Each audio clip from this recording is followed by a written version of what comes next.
ٹھیک ہے، یعنی پروٹوکول کے لیے کہ لوگ مجھے حاجی کہیں گے. اور پھر یہ بگاڑ کیوں آتا ہے؟ ایک تو ہوتا ہے نا سادہ سا انسان ہو، ٹھیک ہے، وہ ایک غلطی کرے تو چلو ٹھیک ہے، نارمل سی ہے، لیکن اگر ایک مقامات مقدسہ سے واپس آنے والا شخص، اپنے آپ کو مومن کہلوانے والا، حاجی کہلوانے والا بندہ اگر گناہ کرتا ہے، ایک غلطی کرتا ہے، تو پھر اس کا ڈبل سزا ہوتی ہے. ٹھیک ہے، تو لہٰذا ہمیں سوچنا چاہیے کہ جتنے بھی زائرین جاتے ہیں، جتنے بھی حاجی حضرات جاتے ہیں، کہ مقصد کیا ہونا چاہیے؟ مقصد خدا کی ذات ہونی چاہیے. جب مقصد خدا کی ذات ہوتی ہے تو پھر بندہ کچھ نہ کچھ لے کے آتا ہے. بے شک، جہاں پہ وہ جاتا ہے، جس منزل کے لیے انتخاب کرتا ہے، جس مقصد کے لیے جاتا ہے، تو وہاں سے بہت ساری چیزیں، چلو بہت ساری چیزیں نہ تو کچھ نہ کچھ تو لے کے آنا چاہیے. اور لے کے آتے بھی. ایسا نہیں ہے کہ ہم سارے حاجی حضرات کے لیے یہ کہیں کہ سارے کے سارے یعنی ریاکاری کے لیے جاتے ہیں. نہیں، پاک و پاکیزہ افراد بھی ان میں شامل ہیں. ٹھیک ہے، لیکن سوال یہ ہے کہ جو ظاہری طور پر دکھاوے کے لیے جاتے ہیں، اپنے آپ کو حاجی کہلوانے کے لیے، نام لگانے کے لیے، نام ظاہر کرنے کے لیے، نام بنانے کے لیے جاتے ہیں، ان کے لیے پیغام ہے کہ ذرا خدا کی اس حج کی عبادت کو حج سمجھتے ہوئے خدا کا تقرب حاصل کرنے کے لیے اپنا سفر کریں، اور اپنی اولاد کے لیے اچھی دعاؤں کے ساتھ، اور ساتھ میں جو ہے نا اچھا پیغام لے کے آنے کے لیے حج کریں. ایگزیکٹلی، حج کریں. علامہ حیدر علوی صاحب، حج کی تاریخ پہ ہم چاہتے ہیں تھوڑی روشنی ڈال دیں تاکہ ہمارے ناظرین جو ہے وہ آگاہ ہو جائے. حضرت ابراہیم نبی پاک صلی اللہ علیہ وآلہ وسلم سے تقریباً 4000 سال قبل اس کا آغاز ہوتا ہے. اور جو معلوم انسانی تاریخ ہے اس میں یعنی 3000 سال قبل حضرت ابراہیم علیہ السلام نے اور حضرت اسماعیل علیہ السلام نے جب کعبۃ اللہ المشرفہ کی تعمیر مکمل کی، تو اللہ پاک نے حکم دیا کہ اے ابراہیم ذرا آواز بلند کریں اور لوگوں کو بلائیں. انہوں نے کہا یا اللہ میری صدا دینے سے کون آئے گا؟ فرمایا کہ ماؤں کے رحموں میں اور عالم ارواح میں بھی جو روحیں موجود ہیں، جن جن کے مقدر میں یہ ہوگا وہ لبیک کہیں گے، اور جو جو لبیک کہیں گے وہ کعبۃ اللہ المشرفہ کی زیارت کے لیے ضرور آئیں گے. پھر حضرت ابراہیم علیہ السلام نے کعبہ کا طواف کیا، کیونکہ کہا جاتا ہے کہ اِنَّ أَوَّلَ بَيْتٍ وُضِعَ لِلنَّاسِ لَلَّذِي بِبَكَّةَ مُبَارَكَ، یہ جو کعبۃ اللہ ہے یہ پہلا گھر ہے اللہ کا روئے زمین پر جو مکہ المکرمہ میں بنا ہے. صحیح، اقبال نے کہا تھا دنیا کے بت کدے میں پہلا وہ گھر خدا کا، ہم اس کے پاسباں ہیں وہ پاسباں ہمارا. کیا بات. تو یہ جو کعبۃ اللہ المشرفہ کی تعمیر ہے یہ حضرت آدم علیہ السلام نے فرمائی. اور پھر یہ جس طرح بیت المعمور پہ فرشتے طواف کرتے ہیں، ان کی بھی خواہش تھی، ان کی بھی روح مچلتی تھی کہ میں بھی طواف کروں اللہ تیرے گھر کا. تو فرمایا یہ گھر ہے، اب اس کا طواف کیجیے. تو طواف تو کہا جاتا ہے کہ پہلے آدم نے بھی فرمایا اور اب بھی اور قیامت تک جاری رہے گا. لیکن جب نبی کریم صاحب الاولاق تشریف لائے تو فرمایا میں دین ابراہیمی کا تسلسل ہوں، میں دعائے ابراہیمی بن کر آیا ہوں، میں شریعت ابراہیمی نافذ کرنے آیا ہوں. اب حضرت ابراہیم علیہ السلام کے دور سے جو طواف کعبہ شروع ہوا، کعبۃ اللہ المشرفہ کے متولی زمزم کا جو چشمہ ہے جن کی ملکیت تھا وہ حضرت سیدنا ابو طالب علیہ السلام کی ذات تھی. 10 لاکھ کفار تھے، لیکن دین ابراہیمی کلی طور پر جس گھر میں پرورش پا رہا تھا وہ حضرت ابو طالب کا گھر تھا. حضرت ابو طالب نے اس وقت تک بھی شریعت کے مطابق، شریعت ابراہیمی کے مطابق جو حلال رسومات تھی انہیں زندہ رکھا ہوا تھا. لیکن ایک بڑی تعداد تھی انسانوں کی جنہوں نے جاہلانہ رسومات کو اختیار کیا، جن میں فحاشی، عریانی اور بے دینی سب شامل تھی. رسول خدا صلی اللہ علیہ وآلہ وسلم جب تشریف لائے تو آپ نے ان جاہلانہ رسومات کو ختم کیا، لیکن طواف کعبہ کو ختم نہیں کیا، جو ہے وہ حجر اسود کو ختم نہیں کیا، مقام ابراہیم کو ختم نہیں کیا، زمزم کے چشمے کو ختم نہیں کیا، صفا و مروہ کو ختم نہیں کیا. فرمایا کہ آج وہ جاہلانہ ساری رسومات جو دین ابراہیمی میں تم نے شامل کی وہ میرے قدموں تلے ہیں. میں اصل وہ حج جو حضرت ابراہیم نے شروع کیا تھا، گویا حضرت رسول خدا کی آمد سے کم از کم بھی 4500 سال پہلے جو حضرت ابراہیم علیہ السلام نے حج بیت اللہ شروع کیا. اب حضرت سلمان علیہ السلام جو ہیں انہوں نے حضرت داؤد علیہ السلام نے جو کہ حضرت اسحاق کی اولاد میں سے تھے، انہوں نے قبلہ بیت المقدس کو بنایا. آقا کریم جب تشریف لائے تو حضور نے بھی ابتدان بیت المقدس کی طرف رخ کر کے نماز پڑھی، لیکن دل میں یہ خواہش ہوتی تھی کہ میرے بابا ابراہیم، میرے بابا حضرت اسماعیل وہ ہیں جنہیں جہاں وہ رسول اللہ صلی اللہ علیہ وآلہ وسلم کے والد بنتے ہیں وہیں ائمہ طاہرین کے بھی باپ بنتے ہیں، تو وہ جو ائمہ طاہرین کے والد ہیں، جد ہیں، حضور کی خواہش تھی کہ میرا رخ اس کعبۃ اللہ المشرفہ کی طرف ہو جہاں میرے جد اعلیٰ حضرت ابراہیم نے کھڑے ہو کر میری ولادت کی دعا مانگی تھی، ہم وہاں جائیں۔ پھر پروردگار عالم نے جو ہے وہ مسجد قبلتین میں عین حالت نماز میں حکم دیا کہ محبوب اب آپ اپنی مرضی سے قد نرا تقلب وجہک فی السماء فلنولینک قبلۃ ترضیٰ، محبوب ہم آپ کے چہرہ اقدس کو آسمانوں میں دیکھ رہے ہیں، سبحان اللہ، اور اے محبوب اپنے رخ کو جدھر آپ چاہتے ہیں ادھر پھیر دیجئے، ہم آپ کی رضا کے مطابق اسے قبلہ بنا دیں گے۔ سبحان اللہ، تو یہ جو کعبۃ اللہ المشرفہ اور اس کی عبادات ہیں یہ تو صدیوں سے شروع تھی، صدیوں سے بالکل، لیکن ان میں جو غلط رسومات تھی بریک کی جانب میرے آقا بریک نے کے بعد ہم یہ تاریخ کو مزید آگے بڑھاتے ہیں۔ ناظرین ہمارے ساتھ رہے گا، ملتے ہیں ایک بریک کے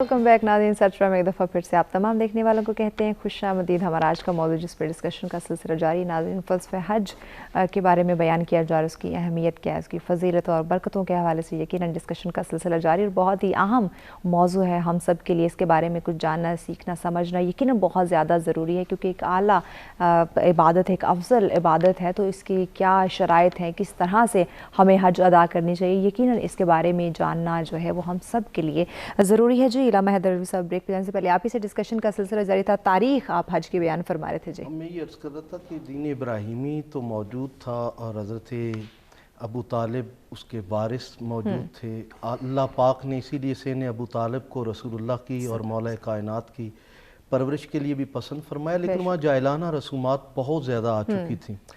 ان میں ایک یہ تھا کہ وہ جو ان میں بڑے سرمایہ دار تھے، بڑے قبائل کے لوگ تھے، وہ تو کعبے کے قریب جا کے طواف کر سکتے تھے، غریب کعبے کے قریب بھی نہیں جا سکتا تھا۔ حضور نے خطبہ حجۃ الوداع میں فرمایا کہ سنو، کسی گورے کو کالے پر، کالے کو گورے پر، عربی کو اجمی پر، اجمی کو عربی پر کوئی فضیلت نہیں ہے مگر جو تم میں متقی اور پرہیزگار ہوگا۔ اہل عرب اپنے آپ کو سپیریئر سمجھتے تھے کہ ہم تو بڑے معزز ہیں، باقی دنیا کو وہ جاہل سمجھتے تھے۔ تو ایسے میں پروردگار عالم کے محبوب صلی اللہ علیہ وآلہ وسلم نے تفاخرانہ وہ جو رسومات تھیں ان کو ختم کیا، نسل در نسل بکنے والے کالے بلال کو حکم دیا کعبے کی چھت پہ کھڑے ہو کر اللہ کی آذان بلند کرو۔ اب سارے سردار نیچے ہیں اور ایک حبشی غلام کعبے کی چھت پہ کھڑے ہو کر جب اللہ اکبر کی صدا بلند کرتے ہیں تو بتا دیا کہ میں محمد جو مساوات محمدی کا پیغام لے کر آیا ہوں اور مساوات انسانی کا پیغام لے کر آیا ہوں، اس کے تحت کوئی گورا کالا عربی اجمی کی تفریق نہیں ہوگی۔ نبی کریم صاحب الاولاق صلی اللہ علیہ وآلہ وسلم نے مختلف مقامات پر پھر خطبات عطا فرمائے اور ان کو خطبہ حجۃ الوداع کی صورت میں ایک مکمل یہ کہہ لیں انسانی حقوق کا چارٹرڈ ہے، یقیناً جو آج سے 1450 سال پہلے دیا۔ بالکل ایسے اس وقت تک یورپ تاریکی میں تھا ڈوبا ہوا، جہاں عورت کو جوتی کے برابر سمجھا جا رہا تھا، وہاں آقا کریم صلی اللہ علیہ وآلہ وسلم عورتوں کے حقوق بیان کر رہے ہیں۔ جہاں پر معاشروں کے اندر بے حیائی پھیلی ہوئی تھی وہاں حضور نبی کریم جو ہے وہ پردے کے حقوق بیان فرما رہے ہیں، وہاں حضور نبی کریم صاحب الاولاق انسانی خون کی حرمت کو بیان کر رہے ہیں۔